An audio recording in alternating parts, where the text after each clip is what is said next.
Hi, everyone. Oh, I feel like I've been like downplaying my excitement to myself for the past week or past 2 weeks since announcing, but I can't believe that it's summer school time again. I feel like one of my favorite parts of my job is the absolute privilege of being able to bring together brilliant people. And of course, you guys, our absolutely wonderful community. This is what I thrive on. I get all of the energy, and hopefully, you guys are going to get the good vibes today, too. I am just double checking I have the chat on, and I will make this full screen for me. Yay! Yes, the chat is on. We would love it as we're saying hello and doing the housekeeping, guys. If you have your chat open, to let us know where you're tuning in from today. We have a pretty international panel ourselves, which is exciting. So let us know where you're tuning in from. You will get the chance at the end if you want to share your Insta links, your LinkedIn links, do some networking. We can do that during the Q&A at the end. But for the sake of keeping a tidy Q&A, if we could keep the links. Until then, I'll let you know when we are good to go. So we have got Austria, UK, Leeds, Texas, South Florida. Oh, and we have Italy and Morocco as well. Much more exciting than London, that's for sure. It's week one of summer school. If you have attended a PLM webinar before, you will know that this is just group chat, girly marketing vibes. We're going to have a really good time today. I'm going to chat with our brilliant panelists for about 40 minutes or so. I have some juicy questions lined up, so they are ready, or at least I hope you're ready. And then you guys will have your chance to ask some questions as well. If you're watching on the replay, hello, I'm sorry you will not have the chance to partake in our Q&A today, but I will leave the links to our beautiful panelists around, and should you want to hound them, then hopefully you can find them and do so somewhere on the internet. So, Georgina, can you introduce yourselves? Where are you tuning in from today? And to kickstart our conversation as well, I would love to know what community means to you. Hi, so I'm Georgina. I am based here in Manchester in the UK, and I am social and community manager for Refy Beauty. And what community means for me is that sense of bringing people together, whether that is in real life or digitally, and kind of really tapping into that sense of community, getting to know people, and just like that feeling and emotion. Amazing. It's beautiful. And Ara, what about you? Oh, thank you. First of all, I just want to say I'm so excited to be here. Genuinely such a big fan of Sophie and everything she's done with Pretty Little Marketer. I feel like it's probably been on a vision board of mine somewhere through the past few years. So it's really wild to be here. And also just like all the chat, you guys have such a global community. But yeah, so I am Inara. I'm the social media and influencer marketing manager at Sweet Lorens. For those of you guys that don't know it, since a lot of you are from like different countries, we are the number 3 cookie dough brand in America and the number 1 natural cookie dough brand in the US, which is super exciting. We're in over 30,000 grocery stores, and our cookie dough is all allergen friendly, so it's not like dairy, nut, soy, gluten free, but it's still super delicious. And so with my role as social media and influencer marketing manager, I manage our social platforms where we have over 200,000 followers. I find amazing creators to work with. I do all of our community management and content. Yeah. Oh, and then community. What does it mean to me? I feel like it's creating a place on the internet where people like want to be. Like it's creating an emotion more than just your brand or your product, and kind of like bringing value to people's lives and giving them a reason to like show up on your comments and engage with you, and just like somewhere that I feel like people want to be.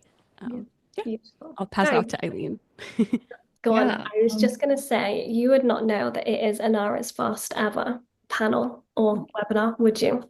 Amazing. Beautifully done. But Aline, over to you, my love. Yeah. I need to try that cookie dough, Nara. Sounds amazing. But yeah, I'm also very excited to be here. But yeah, my name is Eileen. I'm the social and influencer marketing strategist at Hootsuite. Because I'm a social media manager, naturally, I wear many, many hats. I like to describe my role in three different buckets. Support and manage our influencer marketing strategy, as well as our social media marketing strategy and our internal employee advocacy group. So all those three areas, I think, really hone into community. And what community means to me is exactly what we're doing right now, coming together, creating a safe space for users to be themselves. And so it's something I'm so passionate about, and I'm excited to chat more about that today. I love it. I love how all of you, and I do too, when I talk about community, like I catch myself smiling to myself, and I can almost feel like my bones buzzing, and I am absolutely preaching to the choir here, but it's so special that this is such a key part of our roles, and we get to have it, and many of you guys watching as well through day jobs, freelance jobs, your full-time roles, or whether you're running your own businesses, getting to have real impact amongst Georgina and I in the speaker room were talking about how overwhelming social can be sometimes. And I think to have this beautiful and safe part of our roles that you can rely on your community to bring the good vibes is something I am so grateful for. One thing I find really interesting about our panel today is that despite all doing community in different capacities, it looks different for all of you, from beauty to yummy food, and the cookie dough sounds absolutely amazing. I need to give it a try. And then, of course, in B2B as well. I will come to you fast, Georgina, before we go to the others. But how do you do community at Refy? What does that look like in your day to day? Yeah, so I think Rafi has been quite prominent in the community space over the past year or so, but it really does stem back from when Rafi first started. So Rafi is co-founded by Jenna Meek and Jess Hunt. Jess Hunt is actually a influencer and she is the face of our brand. And it all started with Jess and Jenna meeting on a shoot, and Jess used to do a crazy brow routine using about 10 different products. And Jenna was like, why do you not just use one product? And Jess and Jenna got talking. Jess always says, oh, everyone always asks about my brows. Like they always ask how I do them, what my routine is. And Jenna kind of got thinking and she thought, well, why don't we make a product and actually bring it to the people that are asking? So right from the start, it stemmed from the community, always asking obviously about Jess's brows, how they made them. And I think they just thought Refy was just going to be like this one product and just a bit of like a side piece as such. And obviously we are only 4 years old, but it's turned to what it is today, which is absolutely incredible. Um, so to us, it is really everything we do. We are community first. That is literally in Refy's DNA. And we are more than just the number and the product. We really want people to take something more away with them. Like we're ingrained in our community's lifestyle as such, whether that is they're taking a picture of our Refy lip gloss at a dinner table, or are they coming to one of our events and having a matcha with some of our product team and then giving them feedback about what shade extensions they want, what they want to see from us. So it is really top to bottom, and we're all empowered as a business to go into commercial kind of decisions, and say, is this community first? Is this what our community want to see? And it's amazing to work somewhere where it's not just driven by a number and it is actually about what do the people want? How are we going to benefit from this longer term than just that quick sale? Because I think for us, and especially for Jenna and Jess, they want to create that legacy brand. They want people to have that emotion and that feeling when they think of Refy versus maybe just buying like a £2 brow gel, for example, elsewhere.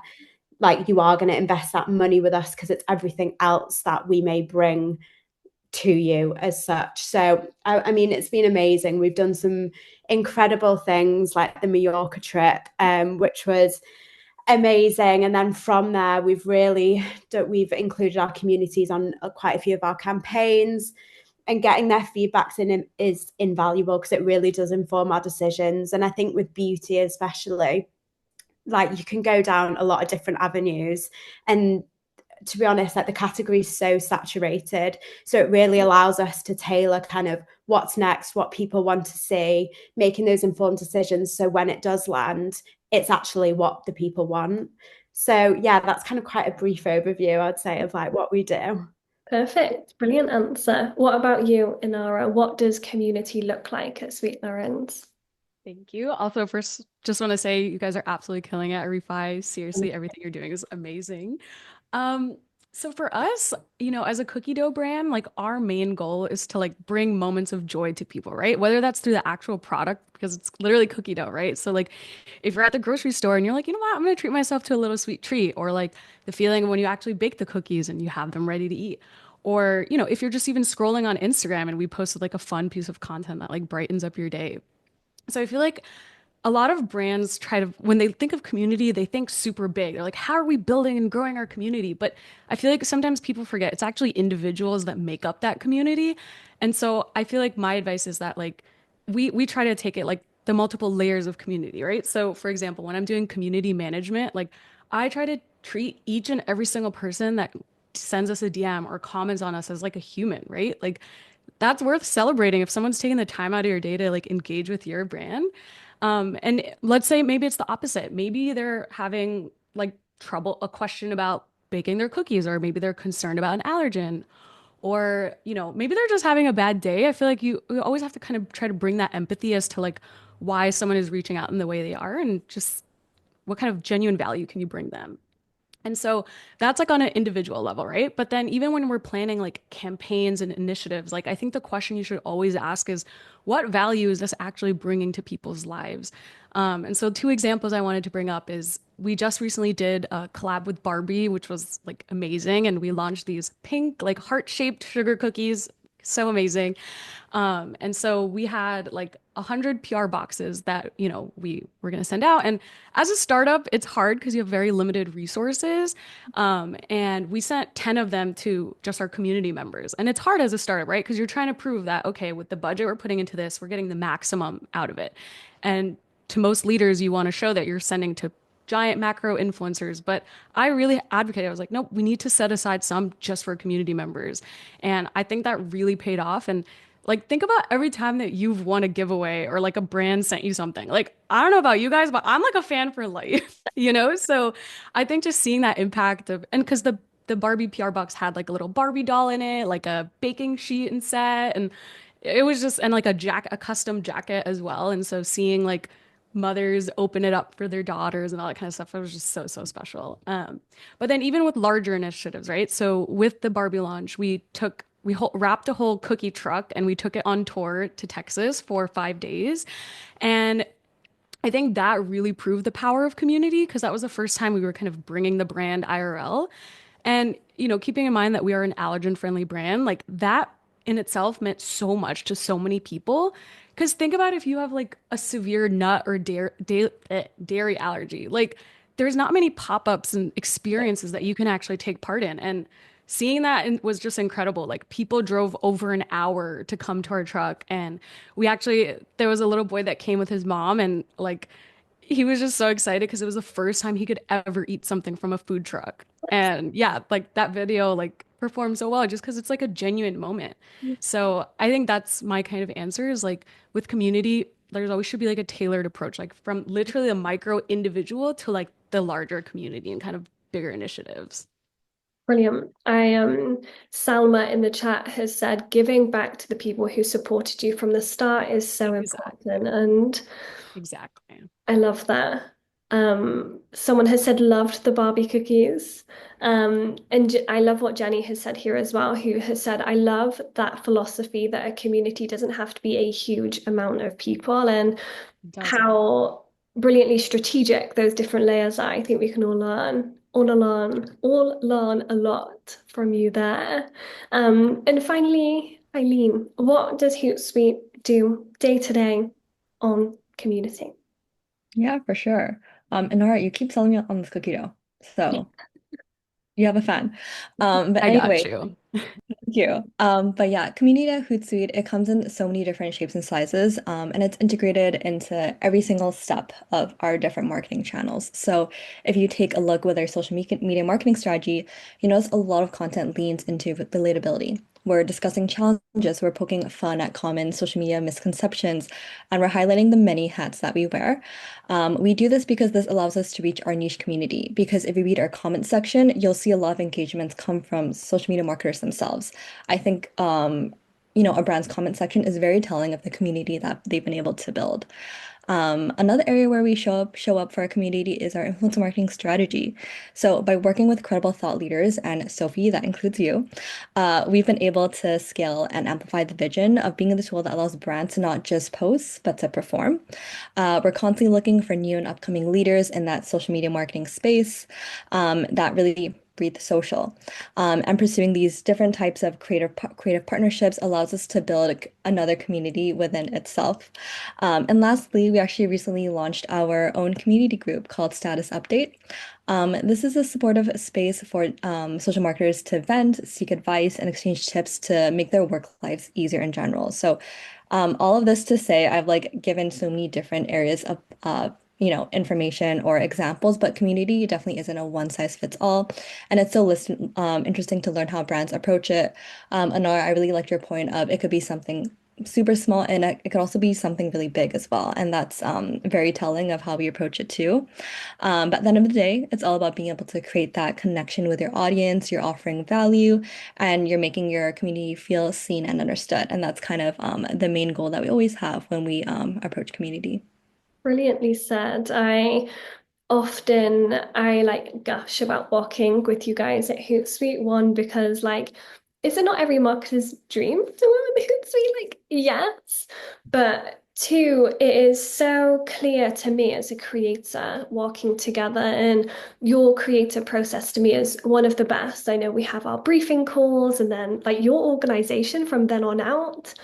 I wouldn't get a post live without you. And even the like gratitude and the thanks I feel kind of follow up, but from start to finish in those briefing calls, it's never, we want to do this, we want this many clicks, this is the goal, get everyone to our report, get everyone to the website. It is always, this is the impact we want to have, this is the message, this is the pain point, this is for our people and our audience. And I think what I love the most about what all of you have said is that like multi-layer approach. Community is not something, as you said, that you do once. You don't do it once and okay, community's done for the day. It goes into absolutely everything that you do. So thank you guys so much for your insights so far. I'm loving reading the chat as well, with everyone kind of bouncing off you. Jessica has said Hootsuite's threads is my everything. I would agree. It's good. And we also have I read one that I really liked. It's gone because it's so, oh, here, community can be 2 or 2 million. Genuine connections are what matters. Well said, guys. And if you have any questions as we're chatting, guys watching, pop it in the Q&A box. I should have turned it on, fingers crossed. You should also be able to upvote questions. So if you see one that you were going to ask or you really want to ask to one of these guys, pop it in there. If in your questions, for ease of asking, you could say who you want it directed to on our panel, that would be brilliant as well. If not, I'll pause it and make all of our lovely ladies answer today. Now, I have some kind of specific questions for each of you guys based on your expertise, what you're up to at your brand, and things that selfishly I really want to learn from you guys. So, Anara, I am going to come to you first. And I, as you know, absolutely love what you guys are up to. I think the vibe of the brand is it's very PLM. I love it. The sparkles, the pink, she's cute. We're cute. I love it. Something that I particularly love on your social channels is how involved your founder, Lauren, is in your content and how much you really lean into her story. I think for a brand that has grown to a pretty large scale now, that's often lost. It's often in those early phases, here's our story, but then as soon as you get the big funding or you've got your audience, that begins to lack as product begins to push forward. Do you think that you have noticed founder marketing becoming more of a trend in recent years or even over the past 12 months? And do you think that seeing the person behind the brand is important when it comes to community building? I love this question, and the answer is yes, 100%. I mean, if you think about any of your favorite brands, you can probably think of the founder because that just helps you connect and relate to them, right? So I think of like Allison from Poppy. I feel like she's a huge inspiration. The two guys that started Chomps, like Jing from Fly by Jing. And obviously Lauren's name is in the brand as well. So people want to know, like, who is Lauren? Why did she start this brand? And so it is really inspiring her story because, a lot of people don't know it, but she started this brand 13 years ago because she was diagnosed with stage 2 Hodgkin's lymphoma when she was in her early 20s. And shortly after, her mom died as well. And it's really just crazy, but she turned it into something so beautiful. And now, because of that, like millions of people are able to enjoy like allergen safe and really clean ingredient cookie dough. Um, and, especially as a female founder, I just feel like there's so much like hustle involved in it. And it takes so much, it takes so much to kind of like make it in this business. And I feel like it's also really great because, she is a founder that is comfortable on camera and she wants to share her story. But that being said, I know that like, for some larger corporations, that's not always there. And even if you think about us, like we're a startup, but if you see who we're going up against, which are like these legacy brands that have been in the cookie dough space for 30, 40, 50 years, you're not really always connected to the humans behind those kind of companies. And so I feel like people definitely relate to and trust kind of humans more. But that being said, I always want to give advice to people who are in different kinds of companies. And so I would say, let's say you're in a company where maybe your founder doesn't really have the time to like create TikTok content, right? I would say in that instance, then use yourself, use the other people. Like, regardless, no matter what stage of a company you're at, I think there's definitely been a huge rise to answer your question in founder content, but also employee generated content, right? Like people want to see what's the day in the life of a social media manager at Refy or at Hootsuite or, all that kind of stuff. And people really, I think, start to relate to the people behind it. So yeah. Absolutely. Brilliant answer. I interviewed Paige from Anthropology, I think back end of last year, because specifically their Anthropology EU, I think is the handle on TikTok. They do EGC, employee generated content, so well. And as you said, I imagine for a company, I don't know who founded Anthropology, but they're not on camera, that's for sure. And when you're in a larger corporation, or maybe you have a really small team where your founder, we're booked and busy, we don't have time to be on camera. It's about that human to human connection, right? So if they're not in it, why not you? I love that. Likewise, Georgina, obviously you mentioned Jess Hunt, founder. Can you tell her that she's the coolest? She is so cool. I absolutely used to screenshot her eyebrows as inspo, and I absolutely, of course, now still do. I think that influencer brands are typically perceived as a little superficial. I imagine even for Jess and Jenna, like launching, considering all of those misconceptions or preconceptions was probably quite daunting. And I can really appreciate and respect how they must look back on their journey to now being such a huge impactful and like a real key player in such a, as you said, oversaturated space. I imagine that is so special. And I can only imagine how that speaks to the culture in the office as well. But like refy couldn't be any farther from that. You do it differently. And you reference the famous Mallorca trip. You have your customers in your like product trials and even like your broadcast channels and the way you speak to your audience through your content. How do you balance community versus every other marketing goal, tactic, or channel? I know that you said community tends to typically integrate, but when you have team members or other stakeholders kind of pushing for numbers, as Anara said, well, I can't gift 100 PR boxes because we also want results. How do you and the team balance those expectations? Yeah, I've just actually been reading some of the chat, which is super interesting as well. And it's so true that I think there's almost been a shift in social since the rise of TikTok that anyone can go viral now. It's not just these influencers. We had a case where there was this girl that she's called Bronwyn. She's amazing. We love her. She had 200 followers and she tried on our lash sculpts. And it went viral. It's now on nearly 100 million views. And it completely changed the trajectory of our lash sculpt sales. And it just shows that it doesn't always need to be that kind of influencer, front facing person. People are buying into kind of more of the story of whatever anyone's telling and also kind of that journey. So obviously I think to start with, obviously Jess was the face of our brand. She still is. But she's not the only one telling that story anymore. We are now doing more and more where our product team are getting involved. They're on the broadcast channel voice noting, saying, we're literally in a product meeting right now discussing what's coming next year. We'd love your feedback. Please tell us now. So I think it's kind of bringing in the rest of the team on that journey. And we are just treating our community almost like our friends. And to be honest, some of them do become friends because we meet them at, say, a coffee shop event, and then suddenly they're in our concealer project and they're the face of our next campaign. And we consistently nurture our community and see them time and time again. And we do actually build up relationships with these people, which is absolutely incredible. So we do just see our community now as an extension of our business. I do think a lot of people do look at founder brands and maybe think, oh, they've got it easy, you know, they've got that bigger audience originally and everything like that. But I do think it is about how you tell the story and bring people into what you're doing and actually make them care about what you're doing as well. And I think that really shows when you're authentic, and you're showing the results you're doing, you're showing you're listening to your community, I think is invaluable.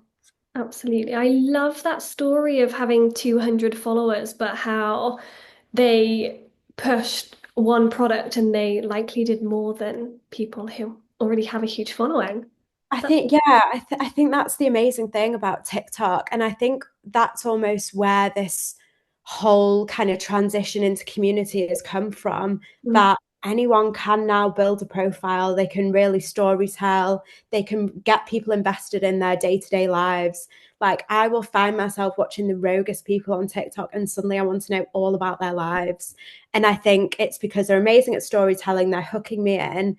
And I think that's what brands also need to take away. Like, how are you taking people on that journey and making people care about what you're doing and making them invested to continue to come back? So yeah, and I think especially with Mallorca, that was incredible for us. We just launched our broadcast channel, which we were very lucky as a brand to get it quite quick. I know a lot of brands didn't get it until quite late on. I think rollout was like very segmented. And we originally, we know we wanted to do a trip, but we just didn't know what. And we looked at some of our top customers in the UK and around the world. And we opened it up to our wider community and our broadcast channel. And Jess's favorite place to go on holiday is Mallorca. So we're all kind of linked in really well. And we just wanted to create this kind of safe environment where we could get that feedback because we were about to launch some new products into a new category. And we wanted some feedback on that, some things that were in the works, but also just get to know our girls and the people that are supporting us. And it was honestly invaluable because we came back with notes and notes and notes of what people said. And it just helps build out your whole marketing plan, which is yeah. absolutely incredible. I remember I had a conversation with a friend of mine, Grace Andrews. She works on the Diary of a CEO. If you ever need cool girl inspo, Grace Andrews, or at the Social Climber on Instagram, she is ultimate cool girl. And I remember having a conversation with her last November time at an event together, and she shared this quote that sticks in my brain all the time. And she said, if you want to know what your audience or community or customers want from you, start spending time with them. And but how glaringly obvious. And it very much reminds me of that. And as you said, I know as a creator and as brands as well, it can be so easy to get frustrated with algorithms and no, we're not being pushed, we're not getting reach. But I think that perspective flip on this is now anyone's game and how that's actually a really quite exciting shift for the future. I uh, I really appreciate that. Nicola has said in the chat, outliers are so interesting. I'm seeing so many posts go viral on LinkedIn from people with low followers or even people that don't post often, which is really interesting. And that brings me on nicely to my next question for you, Anara and Eileen, about LinkedIn. I feel like it was the underdog, but it's kind of LinkedIn's cool now, and it makes me really excited Definitely is. for individuals, but also for brands as well. I think it was traditionally a corporate platform, but it really feels to me like a community hub these days, not just for creators or personal brands, but like huge potential there for actual brands as well. I know you have both hosted creator and influencer campaigns on the platform. I'll come to you first, Nara, because I know that LinkedIn's quite a new one for you with your recent gifting campaign. And then we will all hear from you too, please, Eileen. But why did you choose LinkedIn? I feel like it is quite a rogue choice. How did you approach it? And kind of what does this contribute to your overall community building efforts? Totally. I absolutely love this question. And definitely to your point, I feel like it's so wild seeing how like LinkedIn has changed because it definitely went from like being super cringe to like it is cool. I don't know. Some people still think it's cringe, but I don't know. I feel like as somebody that works in the social media space, I feel like LinkedIn is like just one of the most refreshing platforms right now. And I'm actually going to make a post about this soon, but I feel like it's one of the platforms that feels productive to me. Like Yeah. every time I go on there, I'm like learning new things and like hearing from other people. Like, yeah, it seems like people are really agreeing. So that's it's LinkedIn is a it's a really cool time to be on LinkedIn right now. But so to answer your question, I had already kind of like been a bit of a LinkedIn creator before I started at Sweet Lawrence, and I just noticed that sometimes it felt really heavy, like just because everything that's going on, right? If you were one of the people that had a job, you're working a lot, you're stretched thin. If you didn't have a job, you're job searching and it can feel really exhausting. And I know that myself because I had been laid off twice. And so I was really using LinkedIn as a place to just like connect with people and meet people. But I kind of naturally gravitated towards my content being really like positive and fun just because like I needed that for myself. And I noticed other people were really resonating with it as well. Like my most viral posts were about like putting emojis in your emails or like getting pet pics from like your coworkers, right? So, um, and I noticed that like really amazing B2B brands like Hootsuite. I loved the newsletter, kind of the one where you guys did the big newspaper and it like took over LinkedIn. It was such a cool campaign. But yeah, I noticed that it was mostly like for B2B. Like, and I kind of thought to myself, I'm like, well, why aren't more like direct to consumer brands doing anything on LinkedIn? And I think it kind of works because it's random, you Mhm. know? So essentially, I kind of just had this idea. I was like, why don't I just combine like this cool new company I'm working for and the stuff I had already been doing for my personal LinkedIn, which is like trying to bring more positivity to the space. And I did it totally as a test and learn. I was going back to the cringiness, I was fully prepared that people were gonna be like, this is so cringe. Why are you posting this cookie ad on LinkedIn? You know? And so we worked with just three creators. It was a test and learn, totally just open to like experimenting. And it was wild because in the first 24 hours, it got 200,000 views. And in the first week, it got almost 500,000 views just from those three posts. But I think what happened was that since we were one of the first D2C brands to do it, like that also caught like news of like wait and Sophie's actually one of the most amazing people because she posted about being like is LinkedIn the future of influencer marketing, and so essentially the campaign itself was like a cookie break campaign. And I feel like if you're going to do an ad on LinkedIn, it needs to bring value to people's lives, right? And also relating it back to working. And so I noticed people are working so many hours a week. And me personally, I work through lunch. Like I forget to even have lunch sometimes. And I just was like, I kind of want to put out there that people need to just like take more breaks and to myself as well.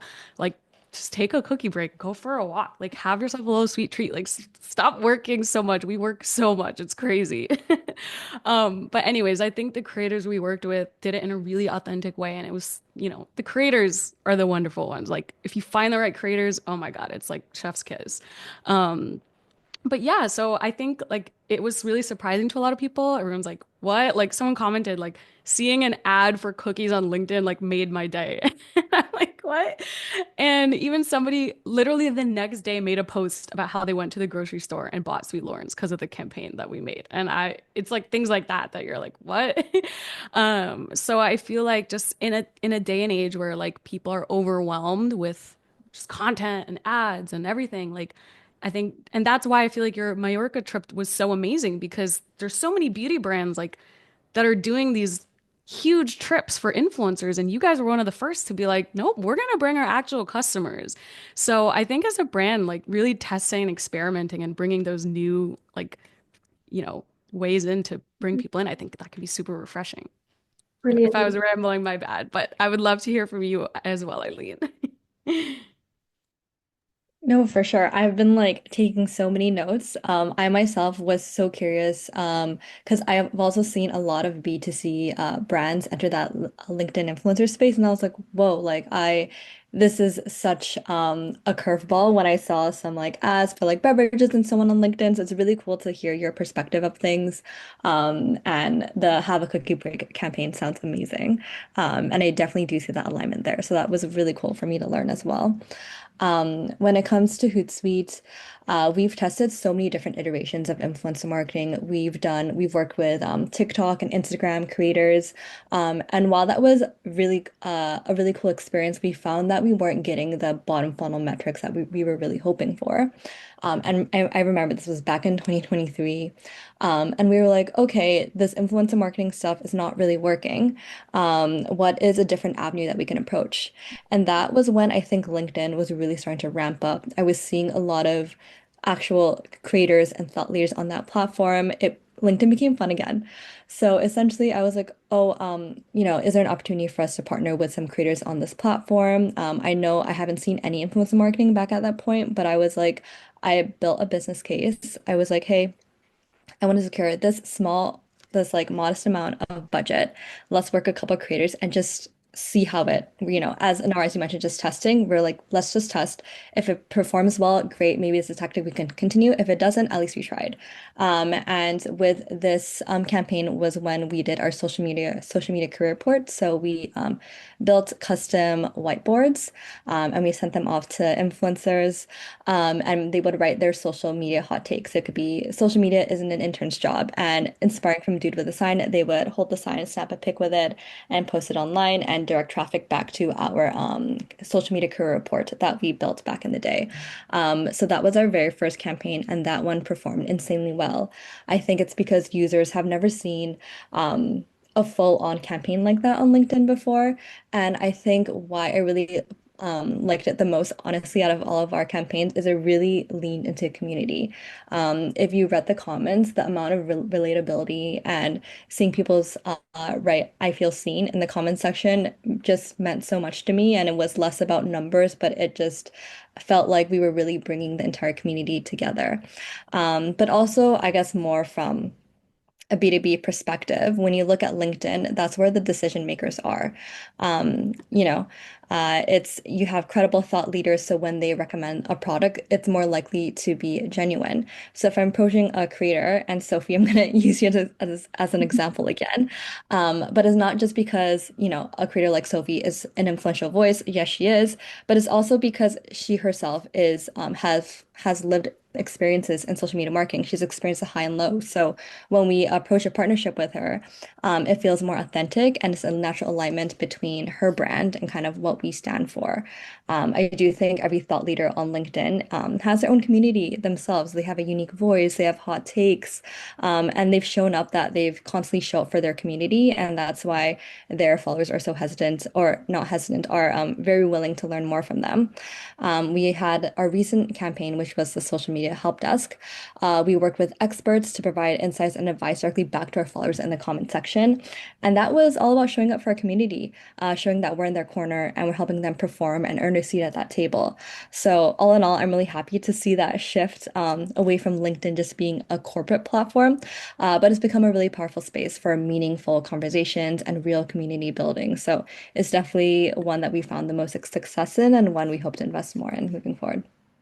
I feel like I need to grab my notebook and we'll watch this replay like 1,000 times. Guys in the chat, I don't know if you are as inspired as I am right now, but one, thank all of you for so many brilliant and like insights we can actually use.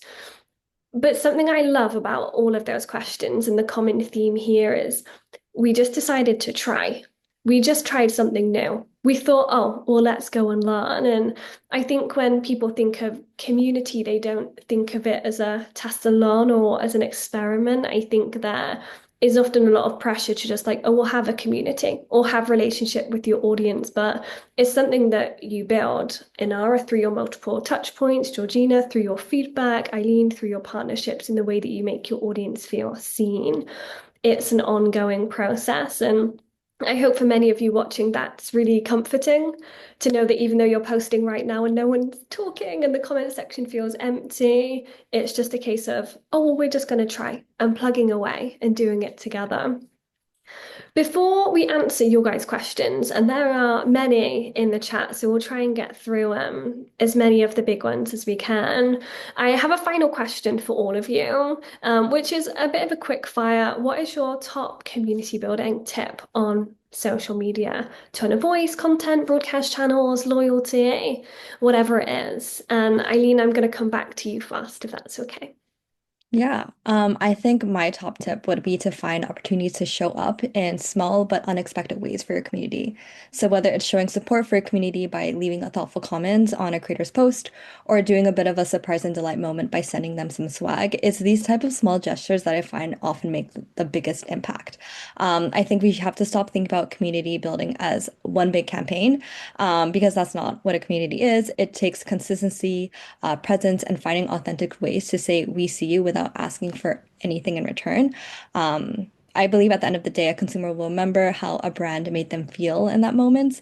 And that unique voice is what's going to set you apart from your competitors, and it's the driving factor to turning your followers into advocates. So, anytime you can sprinkle a little bit of community, surprise a follower in the comment section, I think those are the small moments that really matter. Amazing. What about you, Georgina?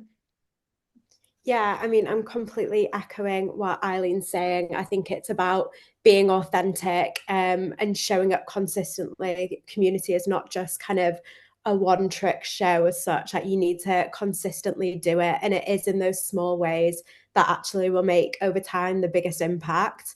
I think it's about actioning feedback. I think positive or negative, it's just feedback at the end of the day, but it's about how you're taking that and also changing things and amending it to what your community want to see and how they want to feel. And then like lastly, just being human. Like we're all humans at the end of the day. Like the reason we all love community, and I think the reason we're all so passionate about it, is because it honestly just makes us feel good. And I think that's the same with everyone. So I think as long as you keep that in mind and think about what that feeling is you want people to think, whether that's bringing people together for a coffee, whether that's literally just going for a walk, which is also free. So like there doesn't always need to be that big budget behind it. I think it's the small things, as Eileen said, a surprise and delight. It's just thinking about different ways to do it to get it over the line, really. Yeah, wonderfully said. And what about you, Anara? I love all of these. I'm just going to add in that, marketing and community go hand in hand, but sometimes remembering that they have different goals, like almost the opposite sometimes, right? Like marketing is reaching as many people as possible, and community is making an impact on like this, like a small group. And I always say that like making a deep impact on like 10% of people can sometimes do more than like loosely connecting with 50% of people.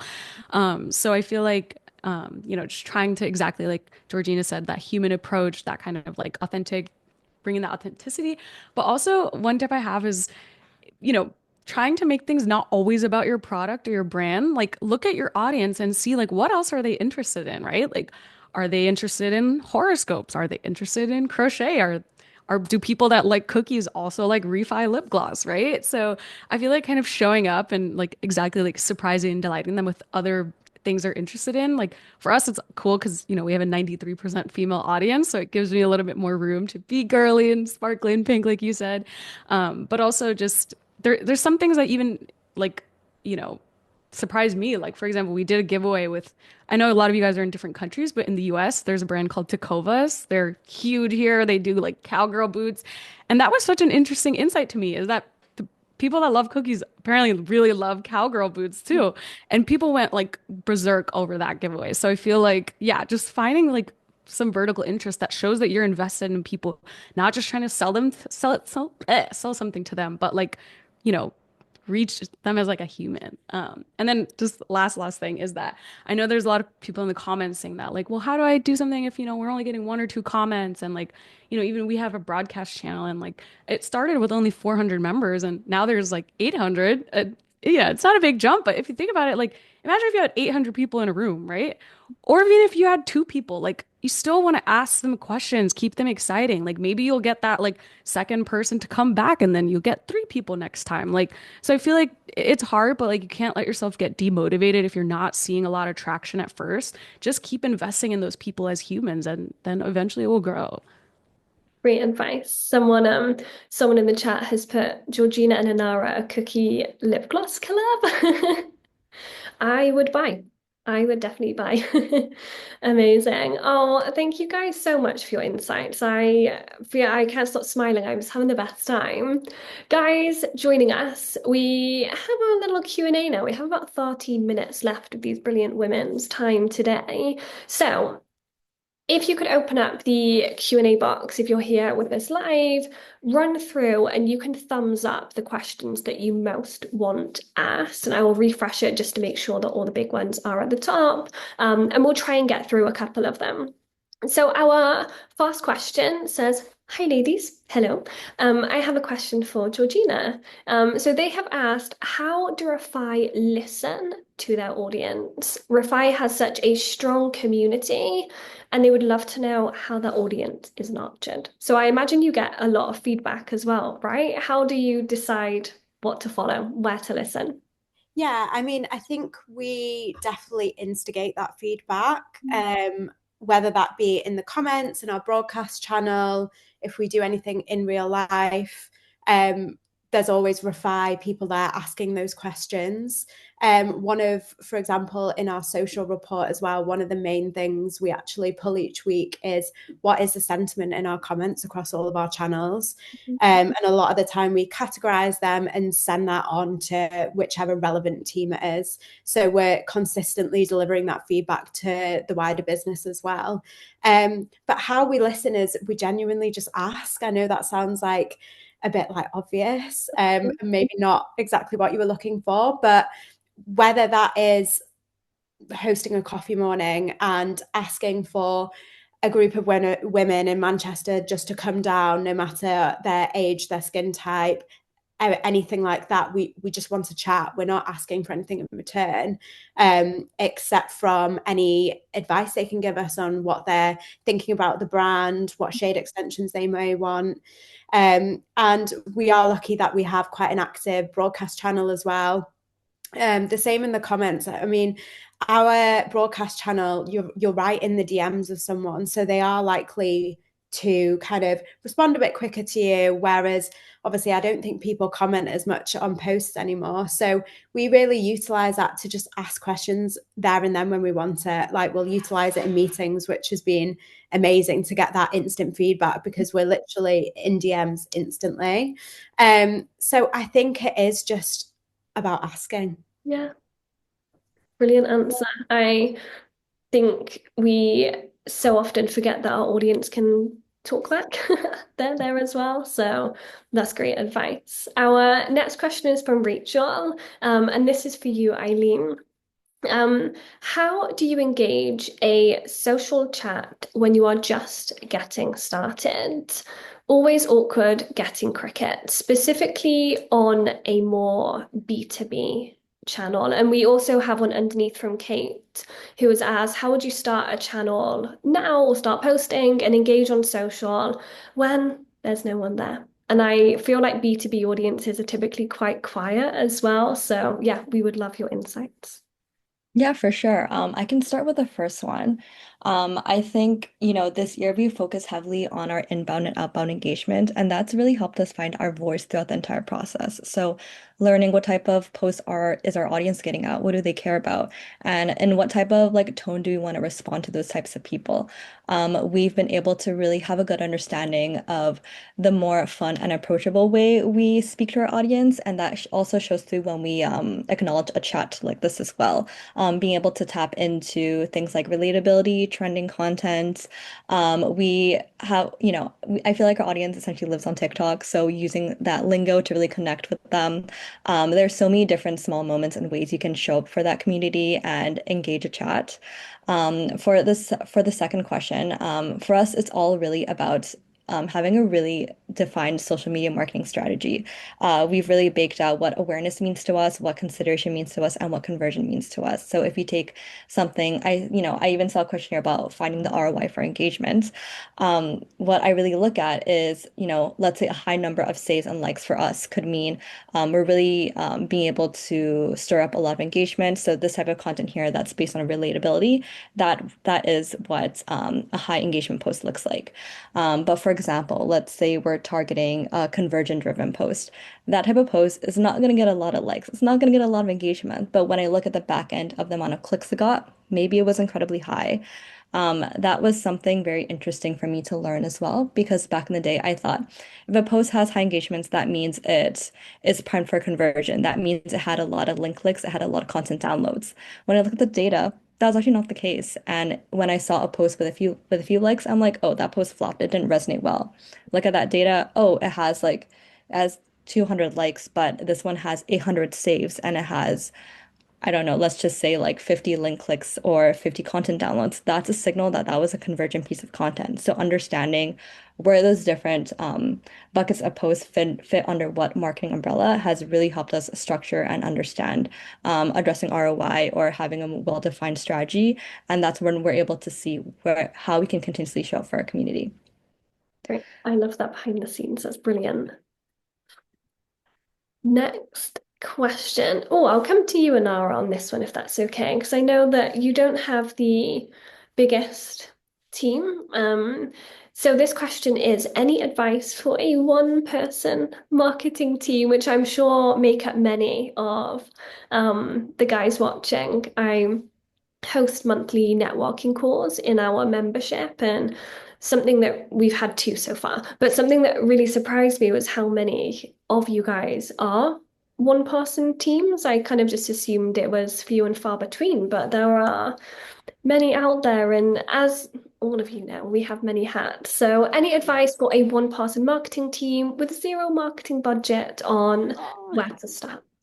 Okay, I absolutely love this question. And girl, I feel you because I've pretty much only worked at startups and I pretty much was always like a one person team.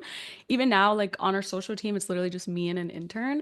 But I will say that there are positives to it. I mean, I think that you get a lot of control over like the whole process. And for me, I think that's exciting. That's why I've chosen startups. Like, I love to do the graphic design. I love to know exactly what creators we're working with and when that's going into our kind of strategy and into our content calendar.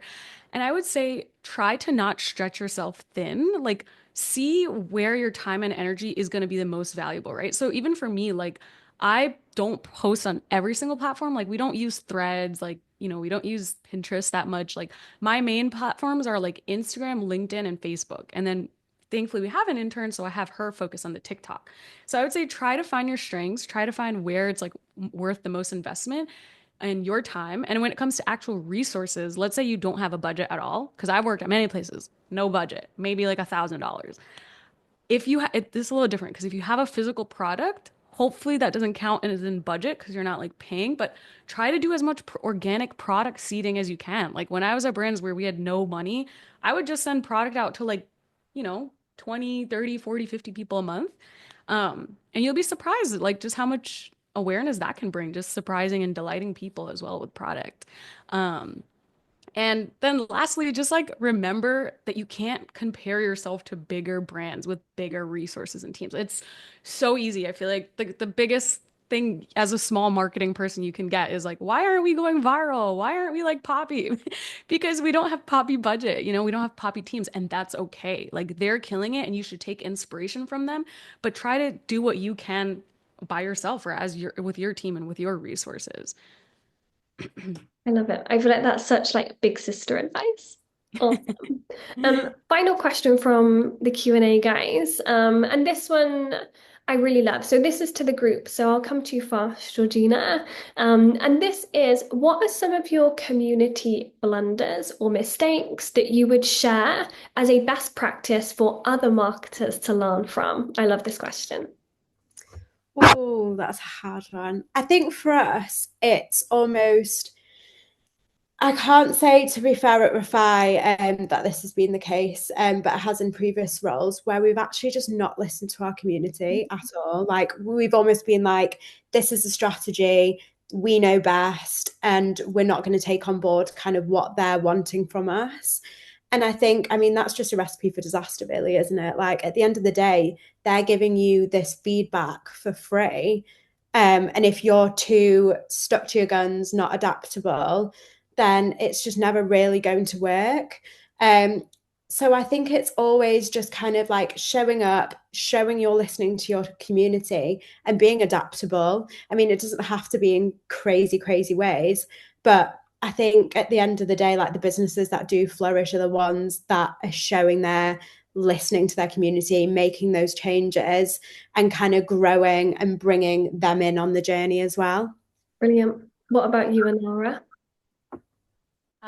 Okay, so I would say to this, and actually somebody asked this in the chat, is like, what do you do when you receive negative comments? I think for me, that's probably the area that I need to improve at the most is because I'm like, oh my God, someone commented something negative. What am I gonna do? But no, like truly, I think sometimes the first thing you want to do is just like run, hide, Yeah. maybe delete the comment, but don't. I think try to like use that as an opportunity to turn it positive, right? So you might be scared of, oh my God, what if other people see this negative comment and they don't want to trust us anymore, or they don't want to whatever. They'll actually trust and respect you more if you take the time to respond to that person, show that their opinion and their feedback is like valued, it's seen, it's heard, and try to make it right with them, right? Because like at the end of the day, like regardless if someone's putting the time and energy to come to your brand, whether it's positively or negatively, you should still value that. And like, what can you learn from it? How can you make it right with them? Can you send them another product, or can you kind of like maybe even hop on a call with them to learn what went wrong? So I would say just try to take it as like a learning opportunity.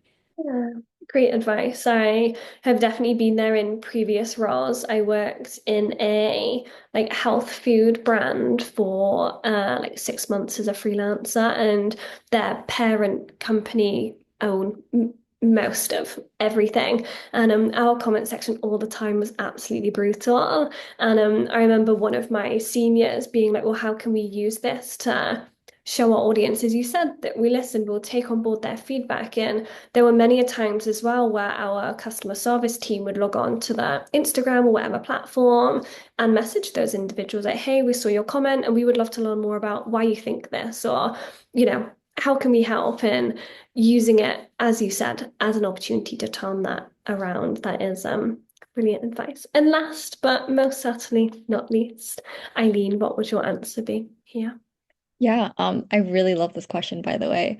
But for us, I would say is being too product focused. So, especially, when you work in social media marketing, people tend to want to see results right away. They want to know what's the ROI, how many sales did we make from that one social post, which I know we can all agree that that is a hard goal to kind of track towards. And we had very aggressive like conversion targets like at the very start of when we kicked everything off. So we would always put out posts that says, download this, learn more, read this. And I think we were just asking too much from our audience. That's when we really introduced the idea of the 80/20 rule, which is a content matrix essentially. So we want 80% of our content to be providing value back to our audience. We're not asking for anything. We're putting out posts that you just genuinely want to engage with and create a community. And then 20% of our content is when we feel like we can provide the ask. We are asking you to this, or maybe learn more, read this report. But I think by being able to embed that different content matrix and making sure we're always prioritizing providing value to our audience, that's really shifted. So that is like one tad bit of advice I would give to the audience here. That reminds me of I shared a post this morning about unhinged marketing, and for my research on it, whenever I do my case studies, I'm like deep in ad age and like the New York Times. I love reading all the insights, and there was a quote from the Loewe CMO. I don't know if any of you guys have seen their TikTok, but it's not what you would expect from like a luxury powerhouse kind of brand. And he simply said, like, when asked about how they come up with their ideas and why they do these crazy bits on socials, he said, product is not the starting point. And I feel like that beautifully encompasses what you have shared there. And when I read it, I was like, oh my goodness, that is such a mic drop. So some brilliant, brilliant advice. And ladies, I truly cannot thank you enough for your time today. We are so lucky to have had some insight into your day-to-days and what you guys get up to. I know there is so much love in the chat as well. I know that I'm not the only one appreciating your insights today. Guys watching, you have been the best audience. I have been like torn, like, do I listen to these amazing ladies? Do I check out the chat? What do I do here? We cannot thank you enough for your participation and making this like just the cutest, best like group chat vibes. I will be back next week with my wonderful friend Rafi, who is the founder of the Z Link, who are a Gen Z marketing agency, and we're going to be talking about why Gen Z hate your marketing. So it's going to be some truth talk, and it might get a bit brutal, but hopefully there will be just as many amazing insights as we have had today. I will let you guys, I know Anara and Aline, I'll get on with your mornings and the rest of your days. Georgina, it's the afternoon for us here. So I will let you guys go. Thank you so much again from the top to the bottom of my little pink heart. And community, friends, I will see you all next week. Thank you so Thank you guys so much. Have a wonderful day. much. Bye.